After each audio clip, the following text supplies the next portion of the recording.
ಪ್ರಯೋಜನವಿಲ್ಲ. ಅವನ ಬಡತನವನ್ನು ಪಾರು ಮಾಡಲೇಬೇಕು. ನಾವು ಕೊಟ್ಟಂತ ಹಣವನ್ನು ನೋಡು ಮೊದಲೆಲ್ಲ ಮಾರಿ ಹೋಗಿದ್ದಾನೆಂದರೆ ಅವನೆಂತ ಶರೆ ಅಂತವನನ್ನು ಕಾಣುವನು. ನಮ್ಮಂತ ವೀರನ್ನು ಕಾಡಿ ನೋಡಬೇಕು. ಹಸಿ ಮರವನ್ನು ಹಿಡಿದು ರಸ ಬರುವುದೇ ಹೊರತು ಒಣ ಮರವನ್ನು ಹಿಡಿದು ಎಲ್ಲಿಂದ ಬರಬೇಕು ರಸ? ಅವನನ್ನು ಹೇಗೆ ಕಾಡುತ್ತಾರೆ ನಾನು ನೋಡಿಕೊಳ್ಳುತ್ತೇನೆ. ಪ್ರಧಾನಿ, ಇವತ್ತಿನ ದಿವಸ ಆ ಬಡವರನ್ನು ಕಳೆದುಕೊಂಡು ಬರುವನಾಗು. ಅವನ ಕಷ್ಟ ಪಾರು ಮಾಡುವವರೆಗೂ ನನ್ನ ಮನೆಗೆ ಸಮಾಧಾನ. ಪ್ರಧಾನಿ ಮಹಾರಾಜರೇ, ಅವನನ್ನು ಕರೆಯೋಕೆ ಹೋದರೆ ಅವನು ಬರುವುದಿಲ್ಲ. ನಿನ್ನೆ ಕೊಟ್ಟ ಕುಂಬಳಕಾಯಿಯನ್ನು ಮೊದಲೇ ಮಾರಿಕೊಂಡು ಹೋಗಿರೋದು ಮಹಾರಾಜರಿಗೆ ಗೊತ್ತಾಗಿದೆ. ಅದಕ್ಕಾಗಿ ಯಾವ ಶಿಕ್ಷೆಯನ್ನಾದರೂ ಕೊಡಬಹುದೆಂದು. ಅದಕ್ಕೆ ಅವನು ಬರುವುದಿಲ್ಲ. ಇದಕ್ಕೆ ಒಂದು ಉಪಾಯವನ್ನು ಮಾಡಬೇಕು ಮಹಾರಾಜರೇ. ಪ್ರಧಾನಿ, ಅದು ಯಾವ ಉಪಾಯ ನೀನು ಹೇಳುವನಾಗು.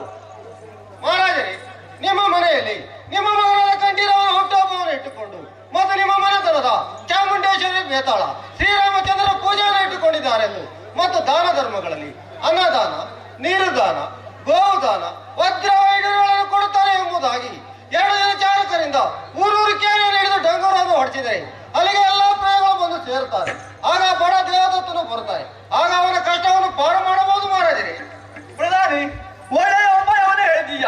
ನೀನೇ ಹೇಳಿದಂತೆ ವಿಕ್ರಮ ಮಹಾರಾಜನ ಮಗನಾದ ಕಂಠೀರವನ ಹುಟ್ಟುಹಬ್ಬ ಇಟ್ಟಿದ್ದಾರೆಂದು ಹಾಗೂ ಅವರ ಮನೆತನದ ಚಾಮುಂಡೇಶ್ವರಿ ಬೇತಾಳ ಶ್ರೀರಾಮಚಂದ್ರನ ಪೂಜೆ ಇಟ್ಟಿದ್ದಾರೆಂದು ಹಾಗೂ ನೀನು ಹೇಳಿದೆಯಲ್ಲ ಆ ದಾನದವನ್ನು ಕೊಡುತ್ತಾರೆಂದು 2 ಚಾಲಕರಿಂದ ಊರೂರನ್ನು ಹಿಡಿದು ಡಂಗೂರವನ್ನು ಹೊಡೆಸಬೇಕು. ಪ್ರಧಾನಿ ಹಾಗಾಗಲಿ ಮಹಾಪ್ರಭು, ನನಗೆ ಅಪ್ಪಣೆ ಅಪ್ಪಣೆ ಕೊಟ್ಟಿದ್ದಾರೆ.